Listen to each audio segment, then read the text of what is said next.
In our industry, there are countless articles, webinars, podcasts, and various references that focus on improving indoor air quality, or as we say, IAQ. They all have value and help our industry to improve indoor air quality. But are there aspects of improving the air we breathe that we might not focus on enough? That's what we're going to focus on today in this episode of Straight Talk. And to do this, I welcome two industry experts who are going to help us clear the air and make things better for all of us. I have with me today on the program Dinesh Wadhwani and John Bergman. Gentlemen, welcome to the program. Thanks, Thank you Jeff. thank you for having us here. I appreciate it. So to start, I'd like it if each of you would introduce yourself and tell us what you do in the industry. Dinesh, why don't you start us off? So I'm the CEO and founder of Think Light Air. We are an air solutions company that specializes in providing air quality monitoring, continuous air quality monitoring for your general spaces to provide validation for all the contaminants that specifically pertain to health. Pathogens, bioload, viral load, chemical load that are most harmful for the human lungs and for our health and safety. And we connect that to in-room purification devices that are designed to also clean and target those specific contaminants for health in primarily commercial spaces, small, large, and medium, and enterprise applications. And John, how about you? Well, currently serve as the Chief Strategy Officer for Heritage Building Maintenance, and more importantly, relative to this conversation, President of SPMC. That stands for Science Proven Microbial Control. We are a company that's developed and licenses an antimicrobial touchpoint program to other building service contractors. Fantastic. We've set you up as experts in the industry. We're going to share thoughts about indoor air quality and what we can do, a bigger picture look at improving the air we breathe. So to get into our discussion, I'd like to start with this question, get your thoughts. You've been involved in many conversations about indoor air quality over the years. What do you feel is often missing in those discussions? And John, let's start with you. So that's a really good question, Jeff. I appreciate that. Before I get into that, I need to preface this with 40 years of experience in the commercial real estate management business before I got involved in SPMC and in the commercial janitorial world. So I have a little bit different perspective of it. And I think the number one thing that we don't talk about enough and haven't talked about enough over the years is the people aspect of IAQ. People tend to be harbingers of pollutants, pathogens that they bring into their office environments. They come in, their presenteeism, I think, is a term that we don't talk about enough. They come in, they're sick, they have a cold, they feel like they have to work, even though they should be at home, and they spread those pathogens throughout the office. Absenteeism is a big deal, a lot of money. Presenteeism really is a problem that's 10 times bigger than that. So if you've got $1 million problem in your organization with absenteeism, you have a $10 million problem with presenteeism. People are our biggest issue, in my opinion. So what you said there is so important. I think we all years ago, over the years, you go to work no matter what. You're a trooper. And nowadays, if someone's hacking next to you in the cubicle, you're like, that person should not be here. Get out. Get out. Dinesh, what would you say to this? Yeah, that's a great point, you shared, John. And similar to that, right, is here's what we like to just visualize for people to understand is first and foremost, 80% of the time people get sick, get affected by asthma, allergies, viruses, pathogens, disease, bacteria. 80% of the time is airborne, right? So not to undermine by any means, the importance of hands and surfaces, it all goes together. But the big eye opener here is, well, if we also want to do comprehensive cleaning or we want to capture it all, we can't just focus on hands and surfaces only. And historically in the cleaning industry, that has been, the norm. And the goal of this conversation and the education that we do is, if you could just make the amount of time, resources, effort you spend a bit more equitable to the other 80%, you can move the needle really, really big. And this is one of my favorite diagrams I love to show. So as you can see here on this graphic, is it shows that 95% of the air we breathe indoors is recycled air, right? You may have a source of contamination, whether someone could be sick, it could be mold spores, it could be smells, it could be odors. Doesn't matter what the source of contamination is. But eventually, not only does it linger in the surrounding airspace, but it makes its way to the return duct, goes all around the central air conditioning. Less than 5% gets replaced by outside air. It gets mixed and it gets deposited everywhere else in the building. So if you think about it, we are indoors 90% of the time. And we are sharing the same air from the restrooms, from the nurse's office, from the cafeteria. It's all being mixed inside. And that highlights the importance of how, if you're spending your time indoors, you got to monitor and clean for that as well. What you've done, Dinesh, is make me want to go outside more than you know. We all should. We all should. Yeah. So I work in a home office, but many of our viewers are in a commercial building. So what you said makes a lot of sense. Thank you for that. Sure.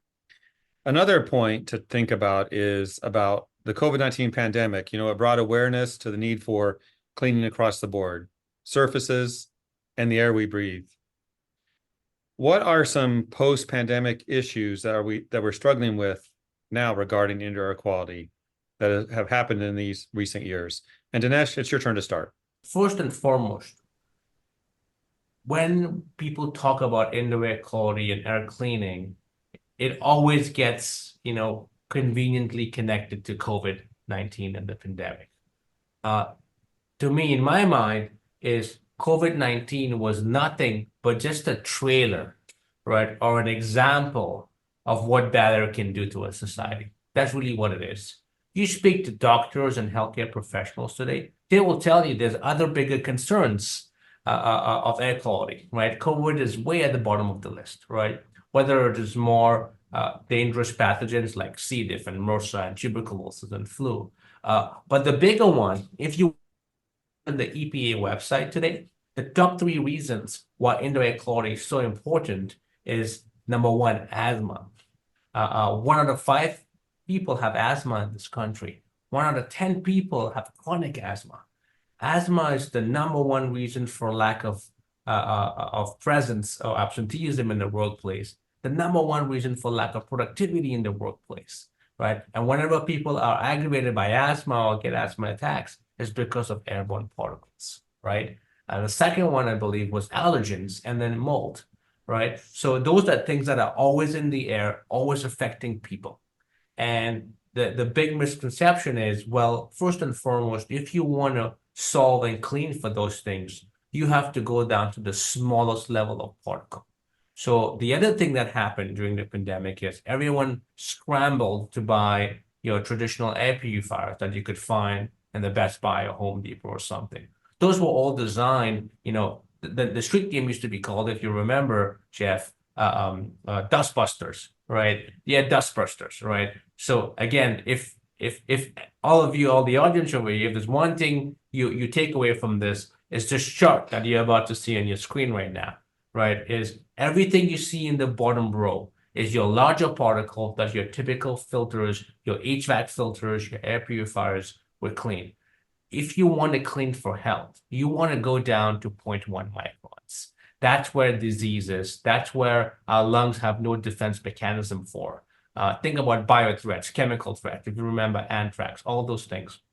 It's because the particle size was below 0.3 microns. So it's not a coincidence that the most dangerous viruses and bacteria fall below 0.3 microns. So what the pandemic taught us is, if we want to purify and clean for health, irrespective of what you do, whether it's hanging out outside, open your windows, buying an air purifier, you want to make sure that you're solving to clean the air down to 0.1 microns. So if that's the takeaway, from what you guys learned today, that's the number 1 thing. So I hope that's helpful, Jeff.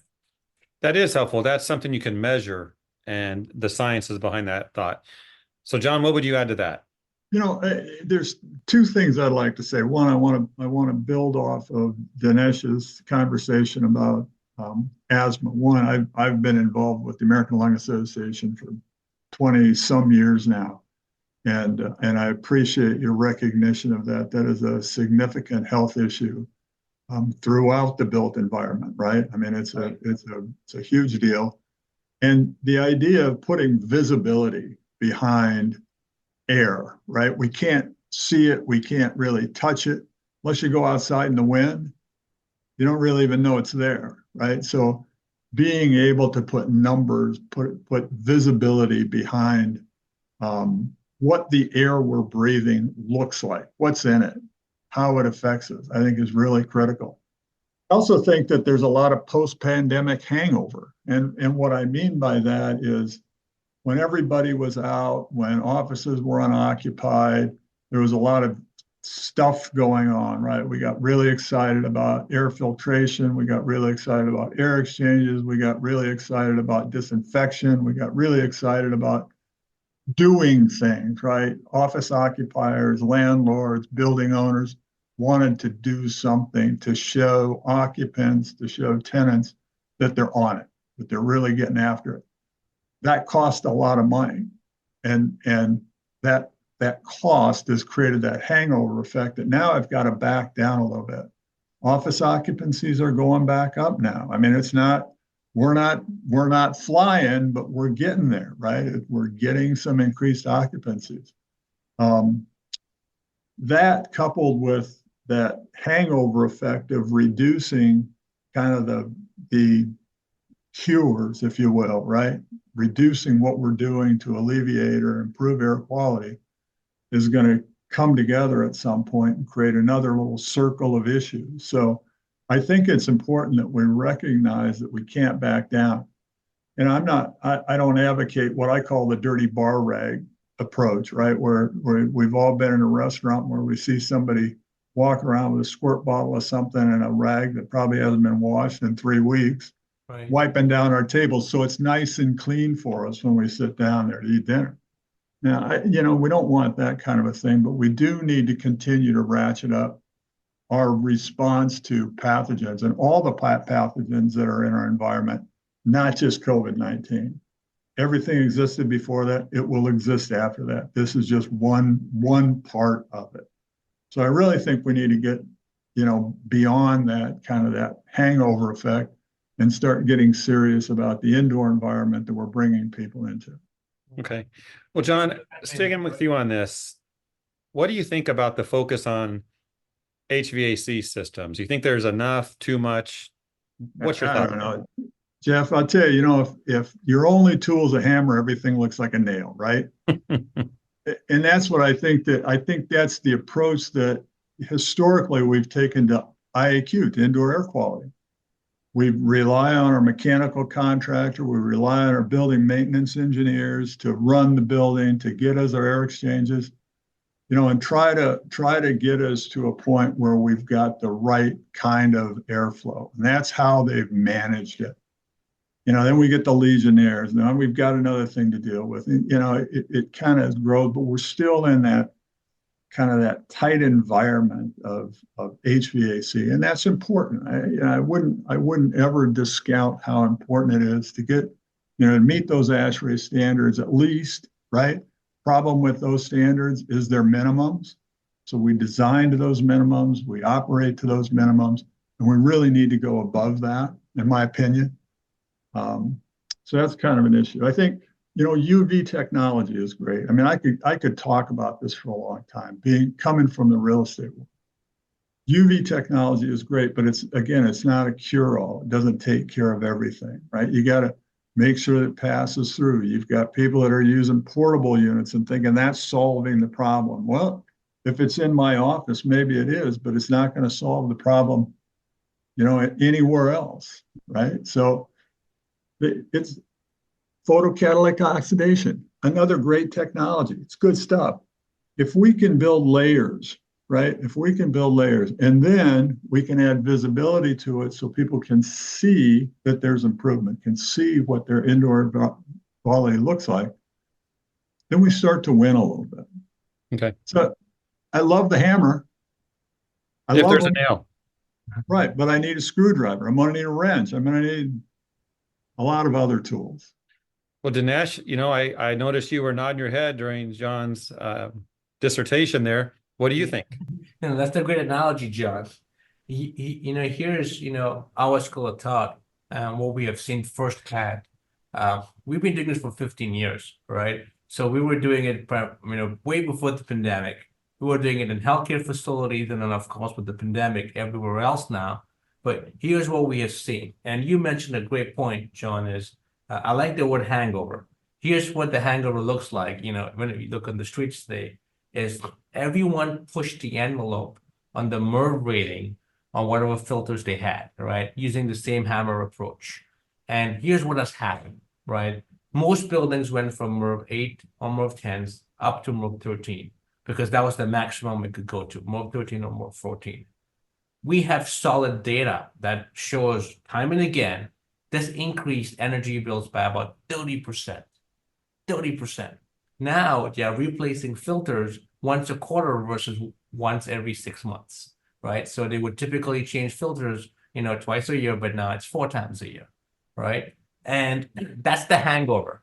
No one budgeted for this ongoing cost, right? It's one thing to make a change. Now, who's going to pay for 30% extra energy bills, forever, right? Who's going to pay for a much more expensive and frequent filter change cycle forever?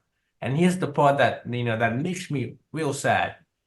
Despite all the cost of doing that, if you were truly solving the air quality and that was truly helping it, then it could be arguable. Maybe you could justify, right? Perhaps. But the sad thing is, it's not enough, right? So now there got to be a better way.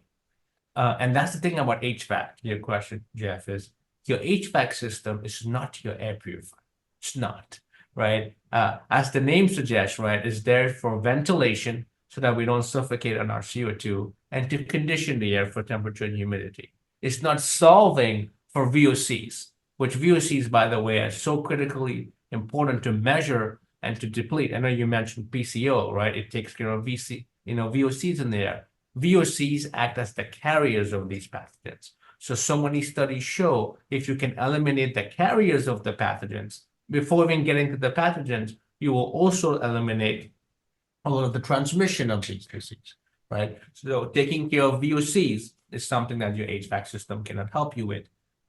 Taking care of small particle counts, like we discussed down to 0.1 micron, is something your HVAC is not capable of doing, right? What it can help you do is more dilution, bring in more outside air. That will obviously help, but that's expensive, right? Every time you bring in more outside air, you got to condition, right? Your thermostat is set to 70 degrees, maybe 40 degrees outside. You got to warm up the air, right? If it's the summer, you got to cool the air. That's a huge energy liability. So the hangover, as you mentioned, John, is that we are seeing this now.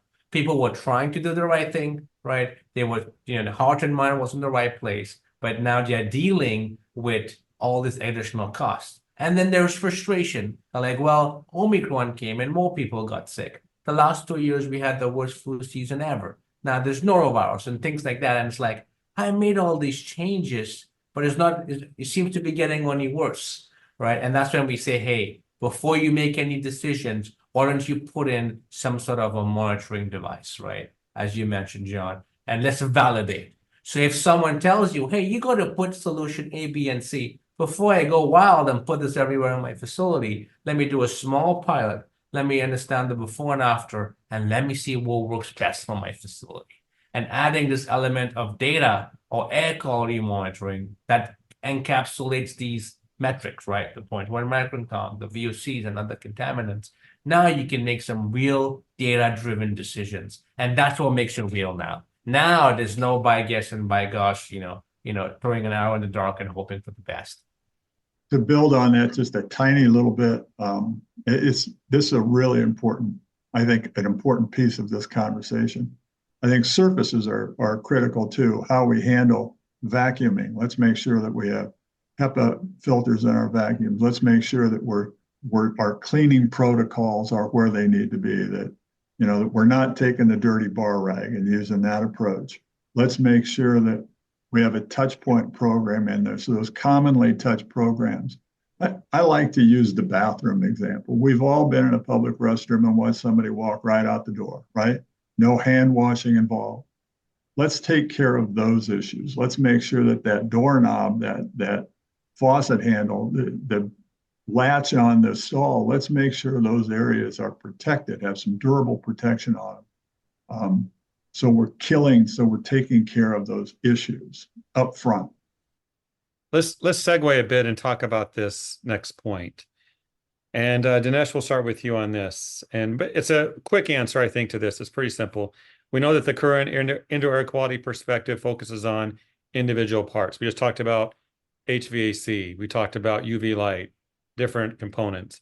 Would indoor air quality be better served if we took a more holistic view of improving it? I think your answer is going to be yes. Yeah, absolutely. And just to top that off is the NIH product, incredible study that shows that connects surfaces and air together. And to me, that's what creates the ideal ecosystem. So very quickly, here's what it says. If you think about it, no matter how small or light these particles linger in the air for, eventually they make their way down to the surfaces, right? So if you think about it, if you're continuously cleaning the air, let's say you have the right kind of air purification in the room, in your confined space, and you're continuously cleaning the air, you will eliminate surface to surface contamination, right? It only makes sense. And the study showed that you can eliminate surface contamination by up to 66%. So what you just said, John, about all these high touch areas and all these contamination areas, if 2/3 of it could be solved by cleaning the air continuously for cheap, right? Versus having someone to pay $20 an hour to keep wiping and cleaning, but 2/3 of that happens in the air, what could that mean to your facility, right? And vice versa. At the end of the day, when all these particles land on the surfaces, when you put, let's say your mug of coffee on the table, or you stamp, with each step you take, hundreds of thousands of particles gets airborne again, right? So now if your surfaces are clean, you will also directly impact the air quality as well, right? So that, to me, that's the holistic part. The surface and the air is so closely related, and the impact of one has tremendous, significant impact on the other. And John? Yeah, I think the answer is absolutely yes. And I'll take it a step beyond maybe the physical environment and add in we need education and we need funding. We need the decision makers to understand the issue, understand what it means to them, to their organization, to their environment. And then we need the funding to back up what needs to be done, right? Prioritize it on the funding chain so that we make sure that we're not just putting in filters, right? We're actually doing something that's going to have some real good. And we're not talking about a lot of money, but we are talking about getting that in the funding chain. It's important. Yeah, and very so quick, absolutely yes. Short answer. just to add on that, I love what you said, John, about the education. When we work with a lot of our clients and users, a lot in the education space or even just in offices, what they want is like a snapshot that they can share with the occupants of the building, right? A new term these days they talk about is occupant engagement, right? Whether it's trying to fill up tenant space in an office or in a university. And if you can see this graphic up here, was such a huge success. Is imagine you walk into a building and you can say, hey, there's been no pathogens or harmful, particles in the air for the last 37 days, right? Or no mold spores in the air for the last 30 days. Or my favorite one, even a 5-year-old could understand. All said and done, the air quality in this space is safer than fresh air outside, right? Imagine you walked into a space and not only are you taking the right steps to do it, but you have the data to back it up now. Now you wanted to make it a known fact, right? A known entity. And people walk into a facility and they begin to appreciate this to a whole new level. And then they begin to ask for it, right? Kind of like when, the restaurant ratings came out, right? You see a grade A restaurant and they have gone through the certification, your perception changes. But now you enter an office building, now you enter a school, a hospital, and you see a screen up there that says my air quality is good. The goal is it's part of the cleaning program, but at the same time too, it becomes a norm. It becomes a norm in almost every building that we walk into, and that will lay a very deep foundation in people's mind of what the importance of air is. So, all great thoughts. Let's now talk about getting it done. So, with what you've shared so far, to make things happen, who in the building owner, manager, contractor chain of command of a building has the authority to make this holistic approach happen? John, let's start with you. How's it going to work? I think it's all the stakeholders, shareholders, right? To me, it's still, there's a financial element to this. We've got to have that CFO involved. They've got to understand the return on that investment in productivity and reduced absenteeism and reduced presenteeism. A better indoor air environment's better for their employees. It's a more productive environment. HR policies matter, right?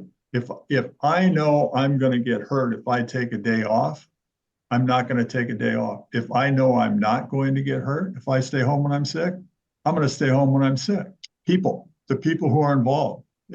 Great story from years ago. We had a, I don't know how many hours, lots of hours, people complaining about their air in the office where they sat, and they were in the middle of a person who wore too much perfume, right? It was a perfume issue. It was a person issue, right? So once you kind of get through all the garbage that's surrounding this and you get to the real core of the problem, take care of the core of the problem. Don't wear so much perfume. Very easy conversation to have. Property and facility managers, the people who operate the buildings that people are in, they need to be part of the solution. They can't fall back on their old tried, true, tested, this is what I've always done. Get past that. Look toward new technology. Think about what the future looks like. How can you make it better instead of just doing the same old thing? That I think it's, again, as the building and as we layer different elements to make the indoor air quality better, we need to layer the people the same way. We need to bring that holistic view into it. All right. And Dinesh, your thoughts? Well said, John. Yeah. From what we see, right, is the higher you are up the food chain, the easier it is because you have that holistic picture. Sometimes it takes a C-suite or a business owner or executive to say, I can reduce my cost on energy and I can reduce my cost on people and I can improve my absenteeism rates. This really affects my business. Because sometimes, we always work with facilities, but for the facilities end, they may not be given access to the entire big picture, right? So we love to work with facilities people. We love to work with EH&S, environmental health and safety, ESG, are all great people who are in charge of cleaning, custodians, facilities management, all those help. But when we can go up to the higher level, the CFO, they actually understand that, well, what are you coming to sell me now? It's going to cost me more money. Guess what? There's actually a real hard cost, hard ROI on this, right? The return on the productivity of people, I'm going to call it even a soft cost. Yes, that's there, but physically in your balance sheet, by saving you money on filter replacements, by saving you money on energy costs, based on all the changes you did during COVID, the hangover, I'm going to call it, we can come in there and actually improve your air quality for you, prove it for you, and save you money while doing that, right? And when, C-suite, sees that, or the CFO sees that, they're like, wow, hey, facilities, hey, EH&S, hey, ESG, let's get involved and let's make this thing happen. So that's usually, for those of you hearing, get those people involved because it's not just cost. It is the real ROI to it. And it's actually a way to save your organization a lot more money than you think. Absolutely well said, Nash. Yeah. I get that. Often looking at those cost savings that will happen is a tougher sell than we'll save you this right now, but how important it is to take advantage of that. So thank you both for those thoughts. we've talked about the people in this conversation already, so we've covered that point because you're right, John. People need to stay home when they're sick, and the pathogens they bring to the workplace shouldn't happen.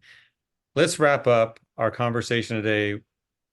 Perhaps each of you could discuss what you feel needs to happen next to make better indoor air quality a reality, not just talk, not just a thought, but to make it really happen. Let's start with you, John, on this. Well, I talked about education, and I think that's a key element here is people need to really understand what indoor air quality means to them, right? They need to understand that it's more than temperature or humidity. The visibility to those unseen pathogens, those things that are in the air that are going to harm their health. They need to be able to see that so they understand it better. Understanding what they can do to make it better. Understanding that if they're not comfortable at a certain temperature, they can wear something different. They can bring a sweater if they're cold. They can take a sweater off if they're hot. Understanding that what they do, how they interact with the building makes a difference. I think that's important. We talked earlier about short attention spans. And I really think that while this is good and the people that are going to listen to this understand this a little bit better than the general public, we need to somehow create, and I'm going to say reels or TikTok videos or whatever you want to call it. I'm too old to get involved in too much of that at this point, but I think that's how you reach people through those little 15, 20-second bites of information that they can incorporate, right? That they can understand and they can do something. But education to me is the key. We can do all the physical stuff, but until we solve people's understanding from the C-suite on down, it's hard to really affect change. John, I don't know. Dinesh, what do you think? Could John be a TikTok star? I think he could. I Good. Not going to happen, guys. So, all joking aside, good point. That's how people are consuming information nowadays, and the next generation's coming up. That's what they focus on. So, TikTok, yeah, John, we'll talk about that offline. We'll see what we can do to. There you go. You're talking to the right guy here, John. You got Jeff. So, Dinesh, let's conclude our conversation with your thoughts. Add to what John just said. Wrap it up for us. Absolutely. I mean, to push society forward or to create, any evolutionary changes, I believe there's two things. Education, which you covered very well, John, and the second one is accessibility, right? And one of our missions is just have the accessibility to put in an air quality monitor to know what's going on, period. It's not as complicated as it seems. It's extremely, extremely inexpensive. It's a cheap piece of technology. We will help you. We do free trials all day long, but it's as easy as get a monitor that can measure the smallest pathogen type particles down to 0.1 micron, VOCs, things like that. Purchase it, try one, borrow one, and put them in your space. And the information you will get from that is extremely revealing. You will know what areas are good, what areas are bad, why are they bad, what's causing them to be bad, and you will be surprised how simple the solution may be. So my big point is accessibility, and we are absolutely happy, willing, and ready to assist the entire industry with that. It's just get some data, right? Let's understand what's happening in the space, and the next steps will become that much more easier, organic, and simpler to achieve.